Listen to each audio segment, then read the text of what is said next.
Good evening, sir.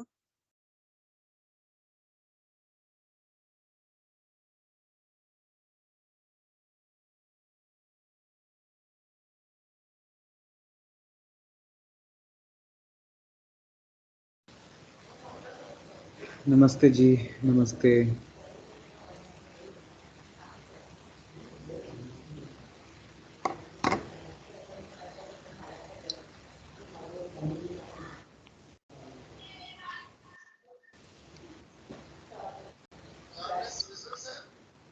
Question जैसे question इस type के आएंगे एग्जाम में, इस क्वेश्चन आप ठीक है, मैं डाल दिया है।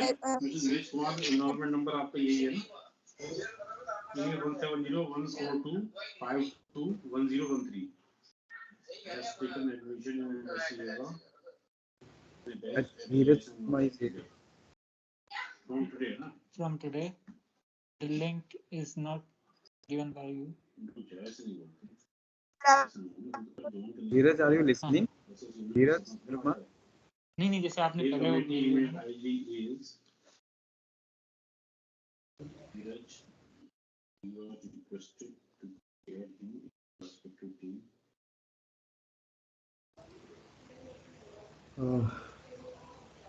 चलिए हम लोग स्टार्ट करते हैं, है ना? गायत्री मंत्र। ओम भूर्भुवः स्वः तत्सवितुर्वरेण्यं भर्गो देवस्य धीमहि धियो यो नः प्रचोदयात्।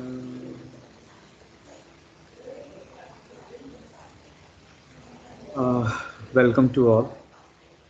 और आज एक नया एडमिशन है, धीरज शर्मा, है ना? धीरज शर्मा, आप मुझे सुन रहे हैं क्या?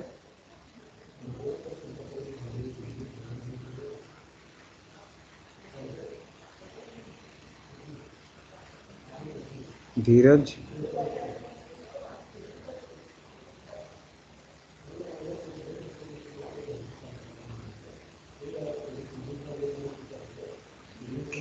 चलिए कोई बात नहीं, शायद वो सुन रहे हैं या नहीं, लेकिन मुझे ऐसा लगता है वो हैं, यहाँ पर प्रेजेंट हैं। तो अभी तक हम लोगों ने उपनिषद को पूरा देखा, है ना? और उपनिषद के कंसेप्ट को गहरे तरीके से देखा, चाहे हम योगोपनिषद की बात करें या हम योग प्रिंसिपल्स उपनिषद की बात करें या वैष्णव उपनिषद की बात करें, जिनकी बात करें, तो हमने उपनिषद को काफ़ी डिटेल्ड में देखा। ईशावास्य उपनिषद, तैत्तरीय उपनिषद, शांडिल्य उपनिषद, फिर उसके बाद योग के उपनिषद, Jabala Darshana Upanishad, Yoga Chudamani Upanishad. It is based on the specific practical aspect of the yoga, specific practicals. And the last one, the second last one is based on the Trishik Brahman Upanishad. So Trishik Brahman Upanishad also is a one type of Vaishnava Upanishad. So all the Upanishads mention a specific yogic practices, yogic physical practices, and how to attain the liberation. So spiritual practices, the mention the particular Upanishad है ना, हम लोगों ने ये थोड़ा सा देखा था, यदि आपको याद आ रहा होगा। आज हम लोग जो हैं वो कंटेम्प्रेरी मॉडल्स की बात करेंगे और आज हम अपने लास्ट मॉड्यूल में हैं, इसलिए जो लोग नए हैं, ऑलरेडी धीरज का अभी एडमिशन हुआ है, अभी विनम्र सर ने मुझे फ़ोन करके बताया, ठीक है?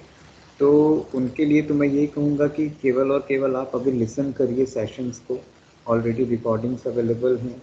आपके जो भी फ्रेंड हैं, आप अपने फ्रेंड से, है ना, थोड़ा सा कोऑर्डिनेट करिए, चीज़ें आपको इजीली समझ में आ जाएंगी, ठीक है?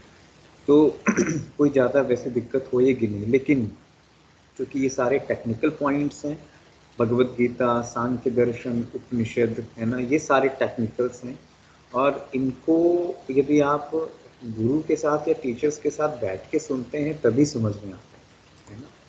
तो मेरा ये मानना है कि यदि आपको समझ में नहीं आया है, यदि आपको ऐसा लग रहा है, तो एक बार आप ज़रूर कोशिश करें कि रिकॉर्डिंग्स में जाएं, रिकॉर्डिंग्स ऑलरेडी अवेलेबल है, उनको एक बार सुने, जाने, देखें, कुछ न कुछ तो हाथ में आएंगे, ठीक है? जब से ये पीपीटी ओपन हो रही है तो आज हम लोग बात करेंगे स्पेसिफिक कंसेप्ट की। और जो फोर्थ मॉड्यूल है, फोर्थ मॉड्यूल में केवल हम लोग 5 जो हमारे प्रेमिनेंट पर्सनालिटी हैं, प्रेमिनेंट पर्सनालिटी कहते हैं, सो प्रेमिनिएंट पर्सनालिटी को हम लोग पढ़ेंगे, जिनको हम लोग कहते हैं हमारे एमिनेंट योगी हैं। तो ओनली 5% को हम लोग पढ़ेंगे। इसमें से कोई 2 या 1 जो है वो 2 या 3 आपके एग्जाम में आएंगे, कोई भी आ सकते हैं। सो ये जो 5 के नाम आप स्क्रीन पे देख रहे हैं, पहला जो है वो गुरु गोरक्षनाथ है, दूसरा जो है वो महर्षि अरविंद, जिनको आप श्री अरविंदो के नाम से जानते हैं, तीसरा श्री राम शर्मा आचार्य, ठीक है, तो पंडित श्री राम शर्मा आचार्य को, और चौथा जो है टी कृष्णम आचार्य। तो ये 5 जो योगियों की आइडियोलॉजी हैं, हम आज उनको पढ़ने जा रहे हैं, ठीक है। तो आज हम केवल शिवानंद स्वामी को पढ़ेंगे, जी स्वामी शिवानंद सरस्वती, केवल आज उनको पढ़ेंगे। बाकी धीरे धीरे करके फिर हम सारे जो भी हमारे अच्छे मॉडर्न थिंकर्स कह सकते हैं, है ना, मॉडर्न थिंकर्स हैं हमारे, तो हम धीरे धीरे करके सबको पढ़ेंगे, सबको धीरे धीरे बखूबी जानने की कोशिश करेंगे कि सबके कंट्रीब्यूशन क्या हैं।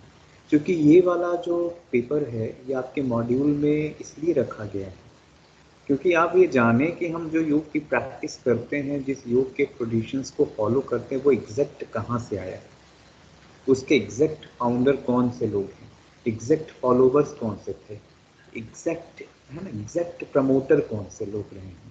तो हमारा बेसिक कंसेप्ट, हमारा जो बेसिक ऑब्जेक्ट है इस पेपर को पढ़ाना, कि what is the particular basic ideology, basic epistemology, basic concept of Aurobindo in the field of yoga. Aurobindo योग के बारे में क्या कहते हैं, शिवानंद जी योग के बारे में क्या कहते हैं, टी कृष्णम आचार्य जो बहुत बड़े योगी हुए हैं, उनका क्या कंसेप्ट है, गुरु गोरक्षनाथ जिनकी वजह से ये चीज़ें आज हम देखने को मिल रही हैं, उनका क्या कंट्रीब्यूशन है, पंडित श्री राम शर्मा आचार्य जिनको मॉडर्न, है ना, ये कह सकते हैं कि हमारे सारे जो करंट योगी हैं, जो एक अपने आप में बहुत ही अद्भुत मिसाल है। तो ये सारे जितने भी योगियों को हम लोग पढ़ने जा रहे हैं, सारे योगियों को, वो सबके अपनी अपने कंट्रीब्यूशंस हैं। तो 5 लोगों को हम लोग पढ़ेंगे, इसको नोट डाउन कर लीजिए। गुरु गोरक्षनाथ, ठीक है, श्री अरविंद, श्री राम शर्मा आचार्य, स्वामी शिवानंद और टी कृष्णम आचार्य, टी कृष्ण आचार्य, ठीक है। तो आज हम जिनके बारे में डिस्कस कर रहे हैं वो स्वामी शिवानंद सरस्वती जी को लेकर डिस्कस करेंगे, स्वामी शिवानंद सरस्वती जी। तो स्वामी शिवानंद सरस्वती जी को डिस्कस करें इससे पहले आपके जहन में एक बड़ा नाम घूमता होगा, बिहार स्कूल ऑफ योग। जो लोग बिहार स्कूल ऑफ योग को, है ना, बहुत प्रायोरिटी में रखते हैं, और वो प्रायोरिटी में रहने वाला योग संस्थान, योग स्कूल है ही, तो आपको पता चलना चाहिए कि बिहार स्कूल ऑफ योग जो है उसके फाउंडर जो हैं Swami Satyananda Saraswati, he is the disciple of Swami Sivananda Saraswati. और हम लोग बखूबी देखेंगे कि इस कंसेप्ट में आखिर क्या खासियत है, शिवानंद जी का क्या कंट्रीब्यूशन है योग में। तो एक बेसिक लाइफ स्केच थोड़ा सा देखेंगे कि भाई वो जन्म कब हुआ, ठीक है ना, उनकी मृत्यु कब हुई, वो कहाँ पैदा हुए, कहाँ, है ना, उनका एक जो लाइफ स्केच है या उनकी जो बायोपिक है, थोड़ा सा वो जानेंगे। लेकिन बेसिक कंसेप्ट हम लोग कहाँ फोकस करेंगे, तो बेसिक कंसेप्ट में हम लोग आएंगे कि what is the contribution of the Swami Shivananda Saraswati. It is the important thing. What is the contribution? It is important. So let me start. So when we talk about the basic biopic of the Shivananda Saraswati, some specific life sketch of the Swami Shivananda Saraswati, so there is a mention. So Swami Shivananda Saraswati is the date of birth is 8 September 1887 and the death is 14 July to 1963, ठीक है। तो एक 80 साल की उम्र में, 80 के लगभग है ना, का उम्र उन्होंने बिताया, और उस उम्र में उन्होंने क्या काम किया आज हम लोग वो देखेंगे, ठीक है। तो हमारे जो योग और वेदांत के जो टीचर कह सकते हैं, वेदांतिक फिलॉसफी को प्रमोट करने वाले स्वामी शिवानंद सरस्वती भी उनमें से एक थे। और वो जो थे रहने वाले कहाँ के थे, तो रहने वाले जो हैं तमिलनाडु, ठीक है। तो तो तमिलनाडु के पत्तामडाई गांव है तिरुनेवेली के पास में। तो तिरुनेवेली डिस्ट्रिक्ट है, उसमें एक गांव है, ठीक है। तो उनका नाम वो वहाँ उनका जन्म हुआ था, और उनके जो बचपन का नाम था वो कुप्पू स्वामी था, ठीक है। कुप्पू स्वामी जो जैसे हम लोगों में पेट नेम रखते हैं या निक नेम रखते हैं, तो उनको निक नेम से कुप्पू स्वामी है ना बुलाया जाता था। क्योंकि डेट ऑफ बर्थ से ये पता चल रहा है कि ये हमारे आज़ादी से पहले के हैं, है ना, आज़ादी से पहले के हैं, 1887 में हुए। तो उस समय हमारे इंडिया में अंग्रेज़ों का शासन था, है ना, हमारे इंडिया में अंग्रेज़ों का शासन पूरी तरीके से था। तो अंग्रेज़ों का शासन होने के नाते स्वाभाविक है प्रोफेशनलिज्म तो रहा होगा, एजुकेशन की प्रायोरिटी थी।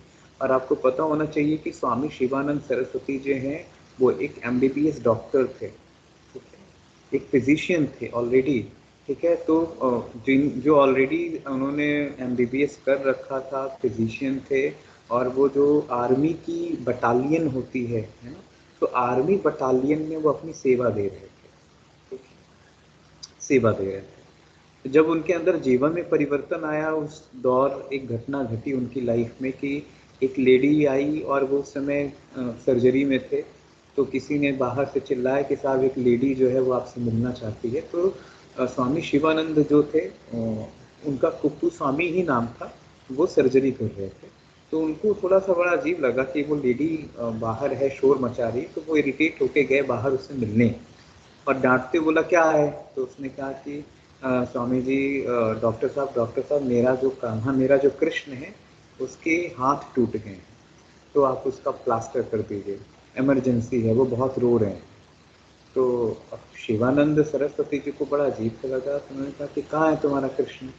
उनको लगा होगा कि भाई कृष्ण कोई लड़का होगा। तो वो एक मूर्ति लेके आती हैं, छोटी सी बाल गोपाल, जैसे आप लड्डू गोपाल की मूर्ति देखते हैं वैसे वो मूर्ति लेके आती हैं, और उनसे कहती हैं कि साहब ये मूर्ति, और मूर्ति का एक हाथ टूटा हुआ होता है। तो कहती हैं कि ये जो बाल गोपाल हैं, इनका एक हाथ टूट गया है, बहुत रो रहे थे, मुझे बहुत तकलीफ हुई, मैं आपके पास आई, प्लीज़ जोड़ दीजिए ना।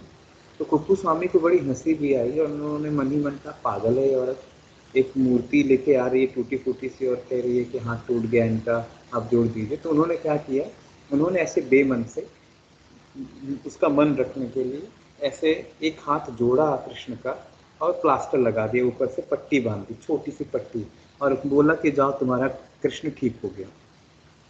वो लेडी थैंक यू कहते हुए वहाँ से गुजरती है, और दूसरे दिन फिर आती है और रो रही होती है, खूब रो रही होती है। तो कुप्पू स्वामी, जो शिवानंद की बात मैं कर रहा हूँ, शिवानंद फिर बाहर आते हैं। बोले अब क्या हुआ।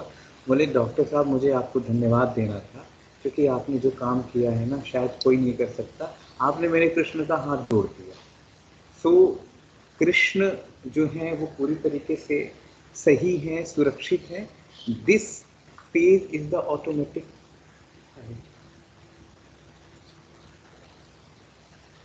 तो ये जो उनके लाइफ का टर्निंग पॉइंट था, उन्होंने कहा मैंने तो ऐसे मस्ती मस्ती में प्लास्टर किया, और जब वो देखते हैं खोल के, बोले लाओ अपने कृष्ण को जरा, और जैसे वो कृष्ण का प्लास्टर हटाते हैं तो देखते हैं कि जो उन्होंने हाथ जोड़ा हुआ होता है वो जुड़ा रहता है। उनको पहली बार रियलाइज होता है कि spirituality and the God is exist everywhere, और ऐसा उनको अंदर से ये रियलाइजेशन होता है। और उसी के बाद से वो उस फिजिशियन की सर्विस छोड़ते हैं, वो मिलिट्री की सर्विस से रिज़ाइन देते हैं और सीधे ऋषिकेश आ जाते हैं। तो ऋषिकेश कहाँ आ जाते हैं, तो मुनि की रेती, आप में से कोई हरिद्वार या कभी ऋषिकेश जाइएगा तो लक्ष्मण झूला, राम झूला जहाँ है, लक्ष्मण झूला से के पास में एक मुनि की रेती है, ठीक है। वहाँ पर उनका ज़्यादातर समय बीता, और एक और बहुत फेमस उनका सबसे बड़ा इस्टेब्लिशमेंट था, उन्होंने एक आश्रम इस्टेब्लिश किया, divine life society. So divine life society which are founded in 1936, 1936। तो उन्होंने 1936 में डिवाइन लाइफ सोसाइटी, जब आप ऋषिकेश जाएंगे, डिवाइन लाइफ सोसाइटी, हिंदी में दिव्य जीवन संघ लिखा हुआ है वहाँ पर। हम तो गए हुए हैं क्योंकि हमारा तो काफ़ी समय बीता हरिद्वार में। तो बहुत सुंदर जगह है, कभी आप लोग जाइए और देखिए। ये केवल बातें ऐसी नहीं है कि केवल कहानी है, आपने सुना और काम हो गया। आप देखिए तो सही कि जिस तरीके से योग की प्रैक्टिसेस, योग की बातें, योग की आइडियोलॉजी, योग की चेतना लोगों में पहुंचाई गई, उनके पीछे कैसे कैसे लोग रहे हैं, तो उनके पीछे इन जैसे लोगों ने अपना हाथ लगाया है, तब जाके योग की कॉन्शियसनेस जो है वो हम लोगों के बीच में एज एजुकेशन फॉर्म में सामने आ रही है ना। तो ये एक छोटी सी कहानी से एक टर्निंग पॉइंट है। तो ये सबसे बड़ी घटना रही है उनके जीवन की। तो हमेशा नोटिस करिएगा, जब कभी क्वेश्चन आएगा who is the founder of the divine life society, तो आप मानिएगा कि वो एक ऐसा व्यक्ति जिसने योग को जगह जगह पहुंचाया है डिवाइन लाइफ सोसाइटी के माध्यम से, वो और कोई नहीं, शिवानंद सरस्वती है। तो Shivanand Saraswati is the founder of the divine life society and योग वेदांत फॉरेस्ट एकेडमी। ठीक है, तो योग वेदांत फॉरेस्ट एकेडमी 1948 में इसका एस्टेब्लिशमेंट हुआ। और ये ज़्यादातर इनका काम क्या था, तो इसमें वेदांतिक फिलॉसफी को, उनके सब्जेक्ट्स को ज़्यादा हाईलाइट किए गए। ठीक है, सबसे ज़्यादा हाईलाइट किया गया। ठीक है, फिर उसके बाद ऋषिकेश के पास में ही एक शिवानंद नगर है, जहाँ पर एक शिवानंद आश्रम भी है। शिवानंद आश्रम भी है। ठीक है, 3 किलोमीटर दूर है ऋषिकेश से। तो शिवानंद आश्रम जो है वो भी शिवानंद जी ने ही इसका एस्टेब्लिश किया, जिसको बाद में डिवाइन लाइफ है ना सोसाइटी का हेडक्वार्टर बनाया है ना, डिवाइन लाइफ सोसाइटी का हेडक्वार्टर बना। लेकिन अभी डिवाइन लाइफ सोसाइटी जो है वो बिल्कुल अलग होके चल रही है। उसके काफ़ी जो बड़े नाम थे, स्वामी चिदानंद जी थे, स्वामी चिन्मयानंद जी, ऐसे बड़े नाम थे। ठीक है, चिदात्मानंद जी, ऐसे लोगों ने इस पे काम किया। फिर स्वामी शिवानंद सरस्वती जी जो हैं वो ऑलरेडी विष्णु देवानंद और उनके और जो शिष्य रहे हैं, जैसे शिवानंद, सत्यानंद हैं, निरंजनानंद हैं। तो निरंजनानंद तो बेसिकली सत्यानंद के शिष्य थे, लेकिन दादा गुरु की बात करें तो उनके काफ़ी हैं शिष्य रहे। तो शिवानंद जी के एक बड़े फेमस शिष्य हुए, बहुत फेमस, उनका नाम विष्णु वेदानंद, विष्णु देवानंद। तो विष्णु देवानंद जी ने क्या किया, तो शिवानंद योग वेदांत सेंटर है, ठीक है ना, इसका जो मेन अथॉराइज वो उनको दिया गया। और जो वेदांतिक प्रैक्टिस है ना, जो योग की वेदांतिक प्रैक्टिस है, उसको इन्होंने रन किया। अब ये शिवानंद जी की आप फोटो देख पा रहे होंगे, ये स्क्रीन पे इनकी फोटो है। ठीक है, ये इनकी फोटो है, स्क्रीन पे आप देख पा रहे हैं। ठीक है, तो बेसिक हमने बायोपिक इधर देख ली। ठीक है, ऑलरेडी ये बेसिक इंट्रोडक्शन है। ठीक है, अब थोड़ा सा और आगे चले हम लोग। ठीक है, तो इनके माता पिता का नाम भी ऑलरेडी यहाँ पर मेंशन है, थोड़ा और डिटेल में यहाँ कर दिया मैंने। His father is the PS वेंग है, अय्यर, तो अय्यर मीन्स ब्राह्मण थे, और तमिलियन ब्राह्मण थे। तो सोचिए कि उनका जो इंटेलेक्चुअल जो पालन पोषण है कैसा रहा होगा, और माहौल कैसा रहा होगा। सो कल्चरली बड़े साउंड थे ये लोग, मॉरली बड़े साउंड थे। ठीक है ना, और खासकर इनकी माँ जो थी वो ऑलरेडी बड़ी रिलीजियस नेचर की रही हैं। ठीक है, और उसका जो इफेक्ट है वो कप्पू स्वामी पे पड़ा है, और गहरे तरीके से पड़ा। ठीक है, तो शुरुआती में जब इनकी 1924 में जब ये यहाँ ऋषिकेश आए, ठीक है, और ऋषिकेश आए तो वहाँ पर विश्वानंद सरस्वती जो हैं वो उनके गुरु हुए। ठीक है, इनके गुरु कौन है, विश्वानंद सरस्वती, जिन्होंने इनको संन्यास की दीक्षा दी। ठीक है, और आपको एक बात बता दें, जब ये यहाँ पर आए ऋषिकेश में, तो इनके चूंकि जानने वाले कोई थे नहीं। अब इनके अंदर वो आत्मज्ञान अंदर से आया था, वो बुढ़िया की कहानी जो उनके जीवन का सबसे टर्निंग पॉइंट था, वो बुढ़िया वाली घटना। तो उस टर्निंग पॉइंट की वजह से कुप्पू स्वामी जो है, स्वामी शिवानंद आए तो गुरु ढूंढना शुरू किया, क्योंकि बिना गुरु के तो ज्ञान हो नहीं सकता, बिना गुरु के रियलाइजेशन हो नहीं सकता, बिना गुरु के संस्कार नष्ट नहीं हो सकते। तो उन्होंने अब करें क्या, क्योंकि शादी की नहीं थी, तो उम्र तो उनकी यही था, अंदर से यही कह रहा था इनका मन कि साहब संन्यास ले लेना चाहिए, संन्यास लेना। तो वो संन्यास लेने के लिए गुरु ढूंढ रहे थे। संयोग से ऋषिकेश में उनको विश्वानंद सरस्वती मिले, और उन्होंने फिर उनको संन्यास की दीक्षा दी। उन्होंने देखा कि नहीं साहब ये काम करने वाला व्यक्ति है, ठीक है, तो उन्होंने उनको दीक्षा दी, ठीक है। और उसके बाद उनका जो नाम आया वो शिवानंद सरस्वती आया। तो शिवानंद जी फिर दीक्षा के बाद जो है वो ऑलरेडी पहले श्री कैलाश आश्रम में रहे, जो उनके गुरुदेव का ही था, उस आश्रम में रहे। फिर उसके बाद धीरे धीरे वो ऋषिकेश में सेटल्ड हो गए, और ऋषिकेश में अपने जो डिवाइन लाइफ सोसाइटी है ना, उसका उन्होंने कह सकते हैं कि फाउंडेशन की एस्टेब्लिशमेंट की है। उसके बाद जब, क्योंकि इनका काम कैसा रहा, तो शिवानंद सरस्वती जी का नेचर ये था कि वो ज्ञान को बांटना चाहते थे।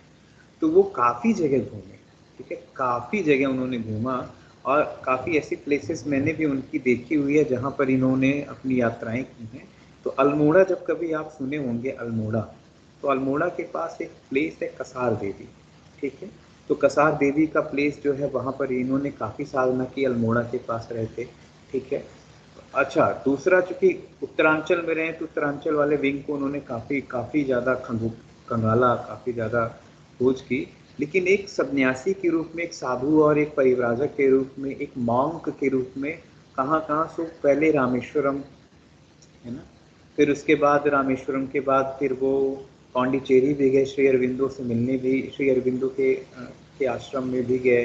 फिर महर्षि शुद्धानंद भारती, ठीक है, जब वहाँ गए, महर्षि शुद्धानंद भारती से मिलने गए, तो महर्षि शुद्धानंद इनसे बहुत प्रभावित हुए। तो महर्षि शुद्धानंद ने इनको महर्षि का टाइटल दिया। उसके बाद रमन आश्रम गए, रमन महर्षि से मिले। फिर केदारनाथ गए, कैलाश मानसरोवर, बद्रीनाथ, केदार, ये सारी जो चीज़ें हैं ये इनकी लाइफ के एक फेज हैं, जिसको आप कह सकते हैं ना फकीर योगी, या आवारा योगी, या आवारा मसीहा। तो आप ये कह सकते हैं कि योग विषय में ये आवारा मसीहा इतना घूमा है इन्होंने, और जहाँ जहाँ भी गए उन्होंने वेदांतिक फिलॉसफी, यौगिक प्रैक्टिसेस को सामने रखा। अब चूंकि 1936 में इनके मन में आया था कि एक ऐसी संस्था बनाए जिसके माध्यम से योग का प्रचार प्रसार हो, तो उन्होंने डिवाइन लाइफ सोसाइटी इंस्टीट्यूशंस का एस्टेब्लिशमेंट 1936 में किया। और उसके बाद उन्होंने काफ़ी, कह सकते हैं कि शायद यात्रा रुकी नहीं, और उनके काफ़ी ज़्यादा शिष्य हुए। इसमें से एक बड़े शिष्य का नाम स्वामी सत्यानंद सरस्वती हुआ, जिन्होंने सत्यानंद योग, है ना, को इस्टेब्लिश किया। तो आपने देखा होगा कि सत्यानंद योग भी काफ़ी ऋषिकेश में चलता है ना, सत्यानंद योग। आप कभी ऋषिकेश में जाएं तो ऋषिकेश में सत्यानंद योग जो है वो सत्यानंद सरस्वती के फाउंडेशन में, और उनका वो क्रिएशन है, उन्होंने उसको शुरू किया था। In 1945, he created a Shivananda Ayurvedic pharmacy and organized All World Religion Federation. So he's established All World Sadhus Federation 1947 and the Yoga Vedanta Forest Academy 1948. So he called his yoga the yoga of the synthesis, combined the four yogas of Hinduism, Karma Yoga, Bhakti Yoga, Dhyan भक्ति योग और राजयोग का जो एक उनके अंदर तड़प थी, उन्होंने इसको प्रमोट करने के लिए क्या बनाया, तो उन्होंने इसको प्रमोट करने के लिए स्पेशल एक फेडरेशन बनाया। उस फेडरेशन का नाम था ऑल वर्ल्ड साधु फेडरेशन, ठीक है। और उसी के साथ बनाया योगा वेदांत फॉरेस्ट एकेडमी। तो इन दोनों फेडरेशन के थ्रू क्या होता था, तो कर्म योग, भक्ति योग और ज्ञान योग और राजयोग की जो भी नॉलेज था, जो भी उसका विजडम था, जो भी उसके कंटेंट और उसके कंसेप्ट थे, वो आसानी से बहुत अच्छे से प्रमोट किए जा रहे थे।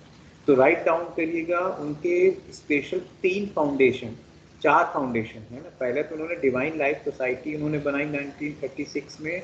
उसके बाद उन्होंने 1945 में क्या बनाई, तो शिवानंद आयुर्वेदिक फार्मेसी बनाई, जिसमें जो भी साधु सन्यासी हैं उनके ट्रीटमेंट की बात हुई।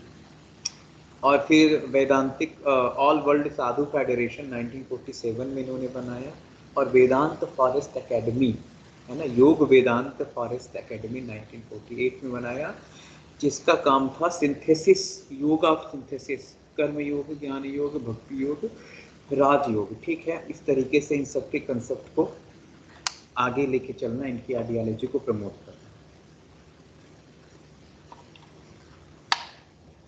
उसके बाद स्वामी शिवानंद सरस्वती जो हैं ऑलरेडी ऋषिकेश में उन्होंने अपना सारा जिंदगी सारा समय बिताया और गंगा के किनारे जो शिवानंद नगर बना हुआ है ना, तो उसी कुटीर में उन्होंने अपनी समाधि ली 1963 14 जुलाई 1963 में उन्होंने अपनी समाधि ली।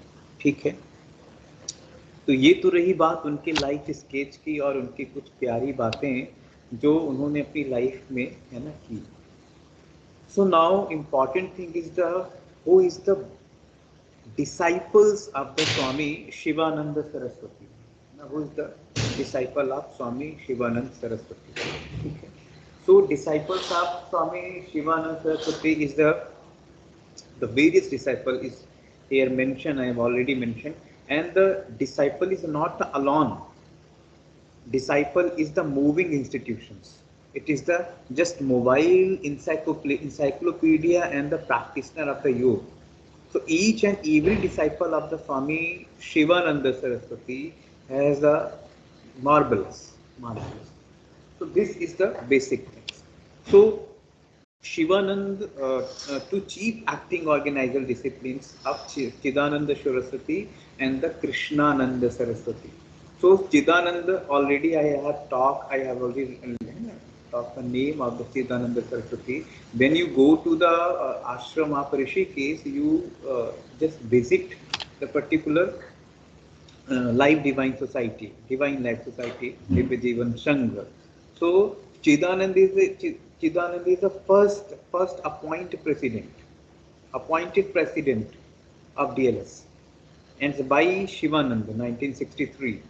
So in 1963, before Nirvana, before Samadhi, Shivananda appointed as a president of Chidananda Saraswati, just to take care of this institution. So DLS जो है डिवाइन लाइफ सोसाइटी के जो प्रेसिडेंट रहे वो चिदानंद सरस्वती रहे। आप कभी चिदानंद सरस्वती के लेक्चर सुनिएगा, मैंने तो काफ़ी सुने हैं, उनकी काफ़ी किताबें भी रही। अब तो नहीं रहे चिदानंद सरस्वती, कृष्णानंद सरस्वती दोनों लोग नहीं रहे। ठीक है, तो दोनों लोग इस दुनिया में नहीं हैं, लेकिन उन्होंने जो काम किया ना, तो बहुत अद्भुत काम किया, बहुत शानदार काम किया। और शायद आप कभी जानिएगा, कभी यदि आपको उनके जो क्रिएशन है, उन्होंने चीज़ें क्रिएट की, उनके जो लिखित बुक्स हैं, उनके जो थॉट्स हैं, उनके जो और ट्रेन किए हुए डिसाइपल्स हैं, आप उनसे मिलिएगा। हमारे गुरु जी हमसे ये कहा करते थे कि ब्रजेश, जब आप योग के फील्ड में हैं तो आप कोशिश करिए आप रियल योगियों से तो जरूर मिलिए, क्योंकि आज के मार्केट में ढेर सारे बाबा और ढेर सारे साधु सन्यासी घूमते हैं, रियल क्या है हमें भी नहीं पता चलता। तो रियल आसानी से आपके बीच में आएंगे, लेकिन आप नहीं पहचान पाएंगे, क्योंकि उनके पास शो ऑफ नहीं होगा, उनके पास वो एडवर्टीजमेंट नहीं होगा, उनके पास वो पब्लिसिटी नहीं होगी, उनके पास वो मार्केटिंग नहीं होगी, इसलिए कई बार रियल आपके जीवन से दूर हो जाते हैं। लेकिन उन्होंने कहा कि यदि कभी ऐसा मौका मिलता है और आपको कोई ऐसा गुरु मिलता है तो जरूर उनसे कुछ सीखिए। सो द फेमस टू शिष्य Chidananda and Krishnananda. And Krishnananda already related with General Secretary of the Shivananda Ashram also and the Divine Life Society also. तो 1958 में ये इनको सेक्रेटरी बनाया था, 1963 में उनको प्रेसिडेंट बनाया था चिदानंद को, और उसके बाद वो सेक्रेटरी बने कृष्णानंद। ये दोनों मिल के आश्रम चला रहे थे, और संयोग से क्योंकि 2008 में चिदानंद जी की डेथ हो गई थी और कृष्णानंद जी 2001 में ही चले गए थे। और लेकिन काम जो उन्होंने किया वो बहुत ही ठोस, बहुत कॉन्क्रीट लेवल पे उन्होंने काम किया। दूसरा, उसके बाद जो और लोग आए हैं ना उनके ग्रुप में, कौन से हैं, सो बेसिक चिन्मयानंद, जिनका मैंने अभी आपसे नाम लिया, जो चिन्मय मिशन आप जानते हैं, अभी वो जिंदा भी हैं शायद, चिन्मय मिशन जो है वो आपको पता होगा। चिन्मयानंद जी बीच में हमारे यहाँ के एमपी भी रहे, मेंबर ऑफ पार्लियामेंट भी रहे। फिर हालांकि उन्होंने काफ़ी कंट्रोवर्सी हुई थी तो उन्होंने वहाँ से रिजिग्नेशन दे दिया था, लेकिन वो भी चिन्मयानंद सरस्वती जो हैं उन्होंने सबसे ज़्यादा काम किस पर किया था, तो उन्होंने भगवद गीता के प्रमोशन के लिए, उपनिषदों के प्रमोशन के लिए सबसे ज़्यादा काम किया। सबसे ज़्यादा चिन्मयानंद सरस्वती। इसीलिए आप देखेंगे कोविड के दौरान काफ़ी ज़्यादा प्रमोट हुआ है उनकी आइडियोलॉजी। छोटे छोटे बच्चों के लिए बाल संस्कार शालाएं चलाना, लड़कियों के लिए नारी सशक्तिकरण के लिए है ना, वुमेन एम्पावरमेंट के काफ़ी कैप्सूल्स प्रोग्राम्स चलाना, योग के कुछ स्पेसिफिक कैप्सूल्स हैं, छोटे छोटे कैप्सूल्स हैं, प्राणाहुति, प्राण उत्सर्ग, प्राण उत्थान, प्राण के ऐसे छोटे छोटे शिविर वो चिन्मयानंद मिशन से चलते हैं। ठीक है, तो एक तो ये रहे जो चिन्मय मिशन के फाउंडर हुए। चिन्मय मिशन अपने आप में एक अलग मिशन है ना, रिलेटेड टू शिवानंद, बट उसके फाउंडर जो है वो चिन्मयानंद जी थे। ठीक है, अभी भी है, आप गूगल करिए चिन्मय मिशन, आपको सब बखूबी मिल जाएगा, बहुत अच्छे तरीके से और बहुत शानदार तरीके से मिल जाएगा। ठीक है, फिर एक और उनके सबसे शानदार शिष्य हुए कौन से, तो सहजानंद सरस्वती। साउथ अफ्रीका में एक डिवाइन लाइफ सोसाइटी की एक और ब्रांच है। तो divine life society south Africa में है और वो उसके स्पिरिचुअल हेड रहे हैं सहजानंद सरस्वती। जो विदेशों में आज आप योग की स्थिति सीखते हैं ना, जो आप जान रहे हैं, ये इन्हीं लोगों की देन थी। 2015 से इंटरनेशनल योग डे नो डाउट सेलिब्रेट होने लगा। माननीय मोदी जी जो हमारे प्रधानमंत्री हैं, उन्होंने नो डाउट कंट्रीब्यूशन, तो उनका बड़ा कंट्रीब्यूशन है, उन्होंने ये क्लेम किया कि इन योग को इंटरनेशनल योग डे का दर्जा दिया जाए तो सारी दुनिया मनाए। तो सारी दुनिया उसको एक हेल्थ प्रिवेंशन के रूप में मनाती है। लेकिन आप ये देखें कि 2015 में तो ग्लोबलाइज हुआ है, लेकिन आप ये जाने कि इससे पहले योग के ब्रांचेस, योग के ऑर्गेनाइजेशंस, योग की सोसाइटीज और योग के इंस्टीट्यूशंस विदेशों में खुलने लगे थे। और Sahajanand Saraswati divine life society के स्पिरिचुअल हेड थे साउथ अफ्रीका में, स्पिरिचुअल हेड उन्होंने काम किया। तो ये इनका बड़ा कंट्रीब्यूशन है, ये इनके ऐसे डिसाइपल्स हैं। फिर एक और बड़े फेमस शिष्य हुए हैं, ठीक है ना, सच्चिदानंद सरस्वती। इंटीग्रल योग इंस्टीट्यूट आपने सुना होगा, ठीक है, एक सेकंड।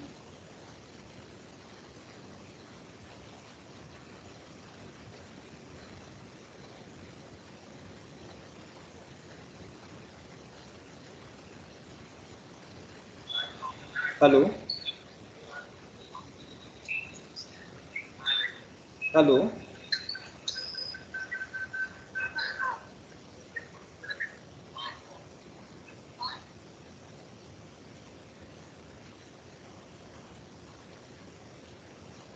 ये धीरज शर्मा को कहिए कि ज्वाइन करे, उसको ऑलरेडी मैंने एडमिट कर रखा है, वो दूसरी लिंक बना के अपने आप आ रहा है। कैसे कर रहे हैं ये लोग बच्चे।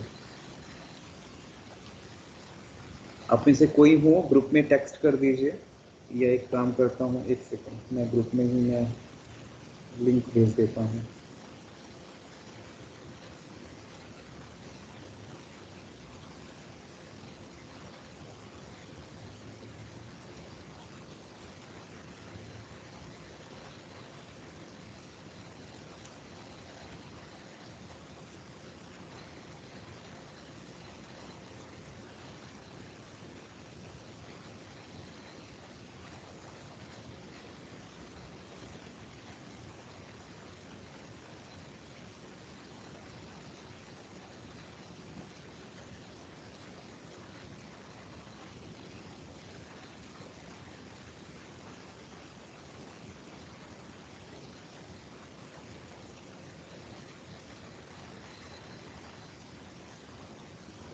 सो रिदम टूट जाता है कई बार, तो क्या बताएं।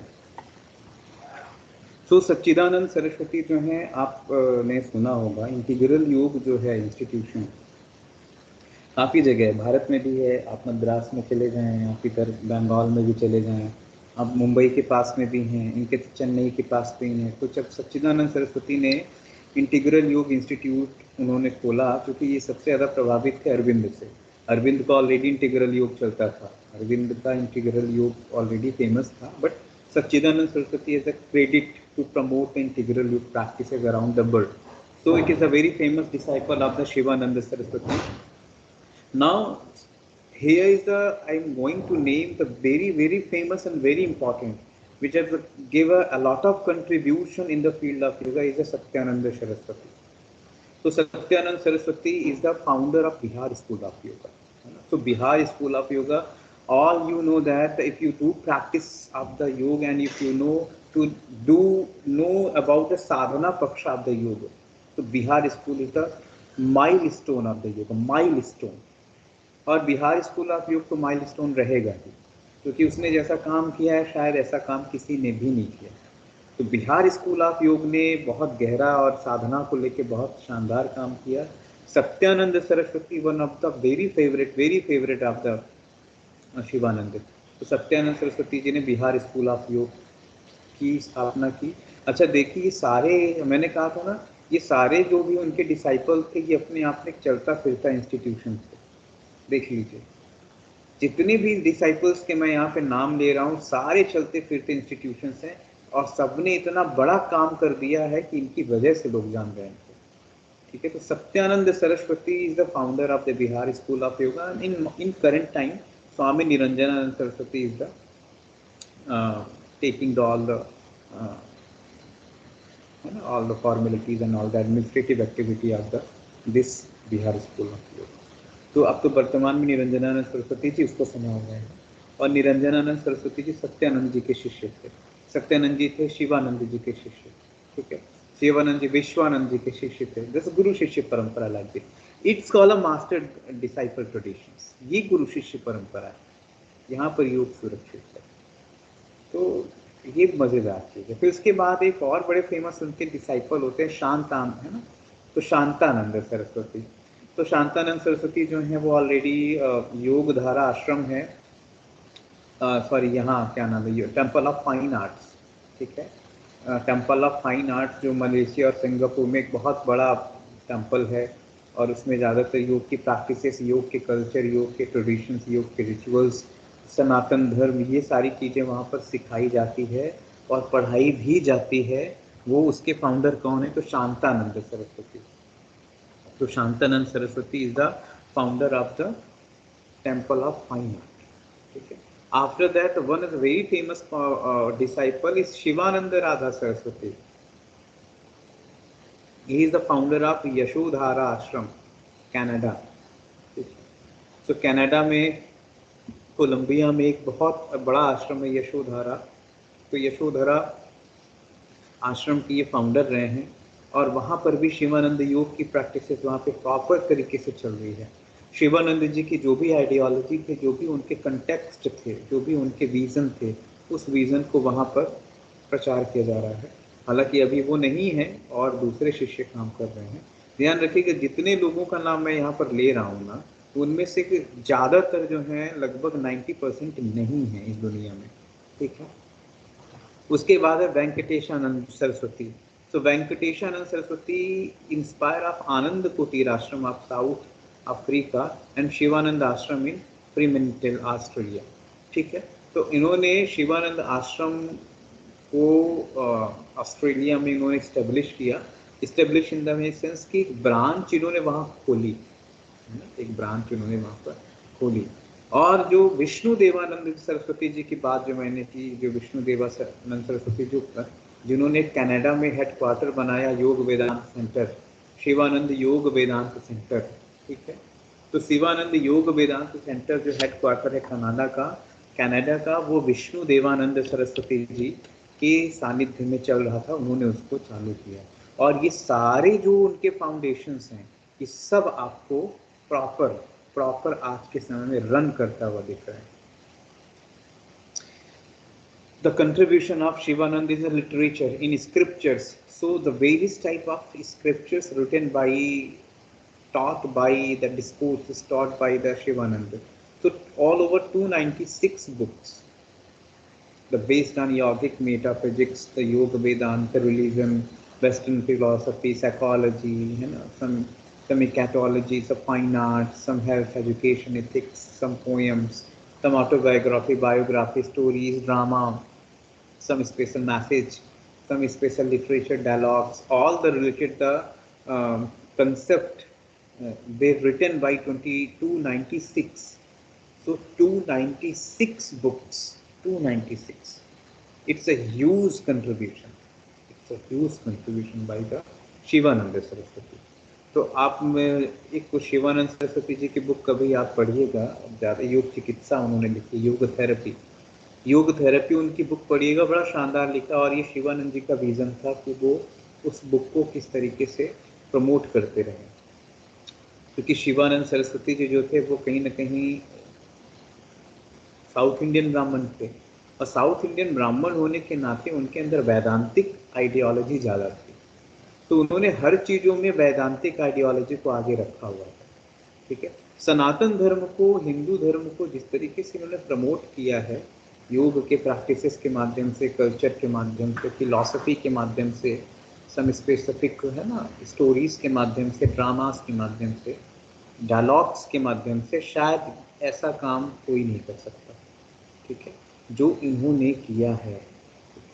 तो एक बहुत बड़ा कंट्रीब्यूशन जो है वो स्वामी शिवानंद सरस्वती जी का देखने को मिलता है, बहुत बड़ा कंट्रीब्यूशन देखने को। ठीक, और अब यहाँ पे ये कुछ बुक्स के नाम आपके सामने, मैंने कुछ ही बुक्स के नाम रखे हैं जो मुझे, इसमें से कुछ बुक मेरे ज़्यादा नज़दीक हैं, मैंने उनको पढ़ी भी हैं, कुछ मैंने आपके लिए रखी हैं कि आप भी देखिएगा कभी, है ना, कभी मौका मिले तो। ठीक, तो the first is the 14 lessons in Rajyoga, divine life society publications में आई 1970 में। सो 14 लेसन्स इन राजयोग, तो राजयोग के बारे में लगभग 14 चैप्टर्स, 14 बातें हैं, 14 बहुत बेसिक और बहुत नीडफुल बातें इन्होंने यहाँ पे की हैं। फिर उन्होंने एक इंस्पायरिंग सॉन्ग्स एंड सेइंग्स, उन्होंने जो कुछ कविताएं हैं, जो उनको कुछ कविताओं लिखने का शौक था, तो ऑलरेडी उन्होंने अपने कविता का कंपाइलेशन किया 1970 में। फिर उन्होंने एक और बड़ा काम किया, योग वेदांत डिक्शनरी 1970, और वो कहाँ से निकला, योग वेदांत फॉरेस्ट एकेडमी। तो योग वेदांत डिक्शनरी निकालने की, योग के जो पर्टिकुलर लिटरेरी मतलब है वो कहाँ पर है, उनका मतलब क्या होता है, जैसे इंग्लिश डिक्शनरी होती है वैसे यहाँ पर योग वेदांत डिक्शनरी भी उन्होंने आगे निकाली। कुंडलिनी योग, it is a very famous book, और ये ऐसी बुक है जो ज़्यादातर विदेशों में इस पर काम हो रहा है। So one is a very famous writer, it's called Julie. So Julie, G-U-L-E-Y, Julie is written the book Tantric Sex. So Tantric Sex totally influenced by the Kundalini Yoga. But Tantric Sex is the some illusion type of book. It is not a totally completely real concept based on the Kundalini Yoga. So we see some specific misconceptions regarding that. तो तांत्रिक sex है ना, तो उसमें कुछ बातें जो है वो कुंडलिनी योग की देखने को मिलती हैं। एक और फेमस बुक है the science of pranayama. This book is I have already taught, बहुत बढ़िया बुक है, और I have already read also the science of pranayama. So pranayama के पेजेस, प्राणायाम के बारे में, प्राणायाम के स्पेसिफिक कंसेप्ट, उनकी आइडियोलॉजी को इस बुक में बहुत सुंदर तरीके से बताया, बहुत ही ज़्यादा सुंदर तरीके से। तो ये जो बुक्स हैं ना, ऐसा नहीं है कि आप पढ़ लिए और कान से निकाल दो, आपको ये बुक्स, आप कहीं ना कहीं आर्काइव में जाइए और देखिए, archive.org, जानते हैं archive.org आप लोग?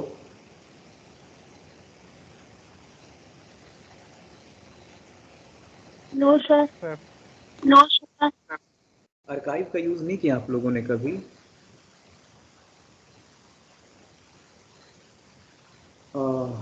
बहुत बढ़िया साइट है archive.org, ARCHIEV, ठीक है, archive डॉट। फॉर एग्जाम्पल आपको कोई बुक चाहिए, आपको कौन सी चाहिए, तो जैसे आपको ये वाली बुक चाहिए, ठीक है, the science of pranayama.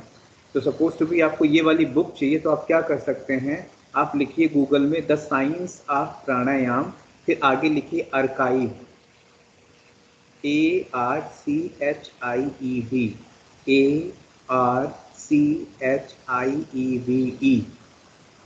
So when you write down the name, the science of pranayam, and add word archive, just enter, आपके सामने एक पहला ही जो पेज आएगा, वो पेज ओपन करते ही आपको बुक खुल जाएगी। तो वो आर्काइव जो है एक बहुत बड़ा लाइब्रेरी डेटाबेस है, इंटरनेशनल डेटाबेस है, करोड़ों किताबें हैं, मिलियंस बुक, तो आप वो देखिएगा, ठीक है। तो एक तो उनका ये है। फिर है 10 Upanishad with the notes and commentary 8th edition. Live Divine Society की 73 में एक बुक आई 10 उपनिषद, जिसमें जो बेसिक 10 उपनिषद, हम लोगों ने जब उपनिषद डिस्कशन कर रहे थे तो हमने कहा था ना कि बेसिक प्रिंसिपल ऑफ उपनिषद जो है वो कितने हैं, बेसिक 10 जिस पे काम हुआ है, जिसको शंकराचार्य ने बहुत प्रमोट किया है। वो कौन से थे? तो वो हैं जैसे ईश उपनिषद, केन उपनिषद, कठ उपनिषद, है ना, ऐतरेय उपनिषद, तैतरेय उपनिषद, श्वेता श्वेत उपनिषद, मुंडक उपनिषद, मांडक उपनिषद, है ना। तो मुंडक मांडक ये सारे कैसे हैं? तो ये 10 जो हैं ये स्पेसिफिक, है ना, 10 प्रिंसिपल हैं उपनिषद के, बेसिक उपनिषद। फिर एक उन्होंने बुक लिखी Sivananda Vani, the cream of Shri Sivananda, immortal practical instruction of the yoga of the synthesis in his own hand writing. तो उनकी हाथ से लिखी हुई है शिवानंद वाणी, पढ़िएगा, बहुत शानदार है। ठीक है, ये प्रैक्टिस ऑफ योग, डिवाइन लाइफ सोसाइटी 1979 में आई, प्रैक्टिस ऑफ योग, what is the physical practice. फिर ऑटोबायोग्राफी ऑफ द स्वामी शिवानंद, ये तो उनके बारे में है, जो कि ये चीज़ें मैंने यहाँ ली है, ऑलरेडी मेंशन्ड है, तो ये इसी बुक से लिया है। फिर एक और बड़ी फेमस बुक इनके माध्यम से आई और उसका नाम क्या है? जप योग, अ कंप्रहेंसिव ट्रीटाइज ऑन द मंत्र शास्त्र। सो जप योग, तो इस बुक में जप के स्पेसिफिक जो रिचुअल्स हैं, इसके जो प्रोनाउंसिएशन है, चैंटिंग मेथड्स है, how to effect of japa in on your psyche reason in personality, what is the relation of japa and the mind, what is the recitations and the mental healing, क्या रिश्ता है एक दूसरे से इनका, ये आपको इस बुक में देखने को मिल जाएगा, है ना।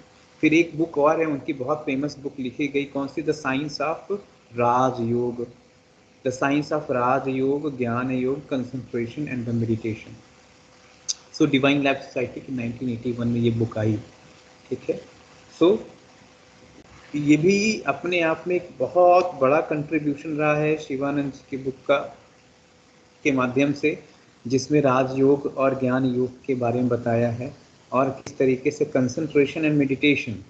सो ज्ञान, राजयोग और ज्ञान योग के लिए concentration, so concentration is the part of the Rajyoga and meditation is the part of the Jnana Yoga. ठीक है, सो इस तरीके से उन्होंने जोड़ा हुआ है। फिर एक और बुक उनकी आई, मोक्ष गीता, मोक्ष गीता बड़ी फेमस बुक है। ठीक है, सो मोक्ष गीता का भी आप देखें, ये सारी बुक्स जो हैं वो ऑलरेडी एक कैटलॉग है, आप शिवानंद सरस्वती की साइट पे जाएंगे, life divine society, divine life society का है ना, डिवाइन लाइफ सोसाइटी की साइट में जाएंगे और उनके पब्लिकेशंस में जाएंगे, तो ये सारी बुक्स आपकी लिस्ट में, आपको लिस्ट फॉर्म में मिल जाएंगी। अब आपको इसमें से जो भी पढ़ने का मन करता है आप वो बुक्स जरूर देखिएगा। और मेरा आपसे एक रिक्वेस्ट है और एक सजेशंस भी है कि भी आपको रियल में, है ना, योग में कुछ व्यवस्थित चीज़ें पढ़नी है, व्यवस्थित चीज़ें जाननी है, तो आप किताबें जरूर पढ़िए। किताबें नहीं पढ़ेंगे हमारा बेस जो है वो गड़बड़ हो जाएगा, तो किताबें जरूर पढ़िए। ठीक है, फिर एक और बुक लिखी, समाधि योग, समाधि योग, समाधि योग is the based on the concept of variation of the samadhi. So how many type of samadhi? It is a specific book is influenced by the Maharshi Patanjali of the Ashtanga Yoga. So samadhi yoga is the very famous book. ठीक है, after that one the very famous book the योग संहिता 1984, ये सारी book देखी कब की है? लगभग आज से काफी साल पुरानी, 30-40 साल पुरानी बुक्स हैं, है ना। तो ऐसा नहीं कि आज के समय में नहीं, आज के समय में है, इनके एडिशंस जो हैं वो, है ना, रिवाइज्ड एडिशंस आ रहे हैं, पढ़ने को मिलते हैं। सो योग संहिता एक बुक है, इसमें योग की प्रैक्टिसेस, योग के लेसन्स, योग के कंटेंट, योग की आइडियोलॉजी का कंपाइलेशंस, कंपाइल्ड प्रोग्राम है। ठीक है, योग संहिता। फिर now divine the Brihadaranyaka Upanishad, the Brihadaranyaka Upanishad, it is the based on the specific the concept of the pran, the concept of the world, the concept of the liberation, सब बृहदारण्यक, बृहदारण्यक, तो इसकी बातें यहाँ पर देखने को मिलती है। ठीक है, तो बृहदारण्यक उपनिषद जो है अपने आप में एक अल्टीमेट है ना टेक्स्ट इनके माध्यम से लिया गया। फिर एक और जो बुक है कर्म योग, It is influenced by the Swami Vivekananda. So Karma Yoga in 1985 is a very famous book written by the divine life society publications by Sivananda Saraswati. हालांकि उनके जाने के बाद ये सारी बुक्स का पब्लिकेशन ज़्यादातर आप देख पा रहे हैं। 1964 में वो चले गए और उसके बाद उनके जो भी डिस्कोर्सेज हैं, उनकी जो आइडियोलॉजी है, उनकी जो बातें हैं, उनके जो संदेश हैं, उनकी जो प्रेरणाएं हैं, उन प्रेरणाओं को उनके डिसाइपल्स के लोगों ने कंपाइल किया और सामने। तो ये जो इनके बुक्स के कंट्रीब्यूशंस हैं ये देखने को मिलते हैं। तो यदि मोटे मोटे तौर पे हम इसको रिवाइज करें, है ना, रिवाइज करें, ठीक है, कि इनका रियल है ना किस तरीके से काम उन्होंने किया है, तो रिवीजन पे हम लोग देखते हैं कि ये किस तरीके से काम किया हुआ है। एक सेकेंड, स्लाइड शायद आगे पीछे हो गई हैं, मैं इसको यहीं पे एडिट कर देता हूँ।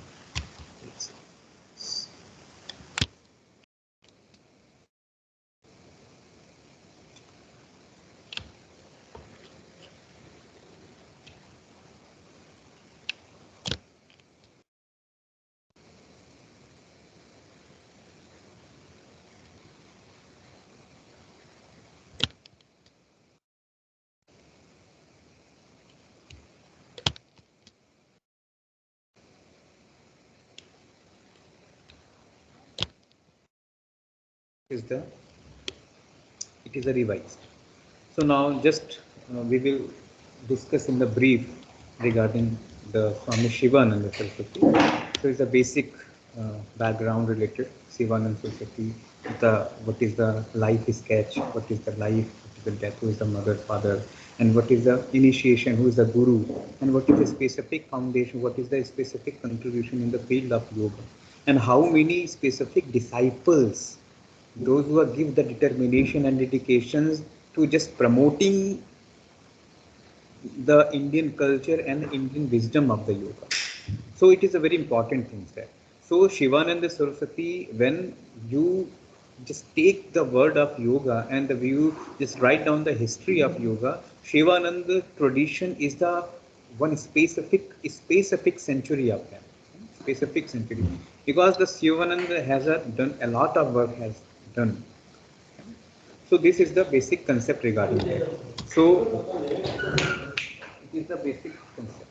Okay. So it is some specific bibliography in biography. It's not a bibliography, biography. Just biography. It's not a bibliography. Just wait. It is the biography. Biography. Not a bibliography.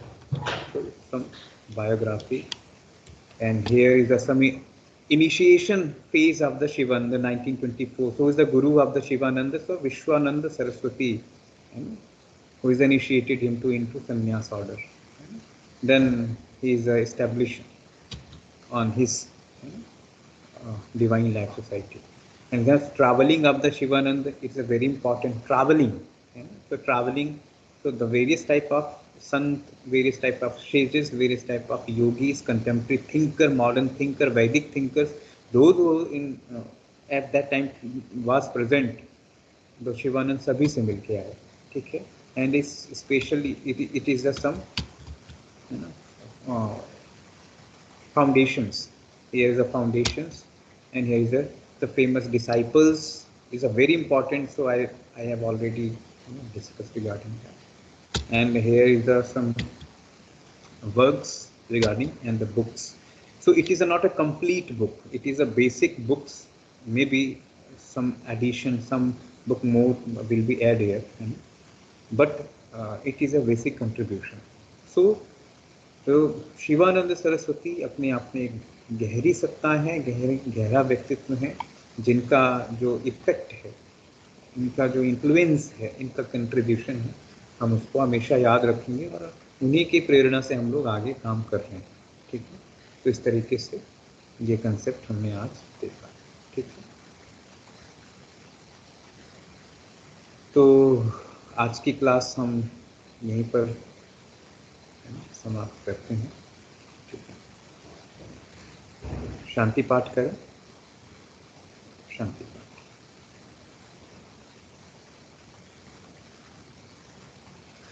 ओम विश्वानि देव सवितर्दुर्तानि पराशुभ यद्भद्रं तन्नु आशुभ। ॐ शान्तिः शान्तिः शान्तिः सर्वारिष्टसु शान्तिर्भवतु। Thank you. Thank you to all. Thank you, sir. Thank you. Thank you, sir. Thank you, Jay. Thank you. Thank you so much, sir. Thank you.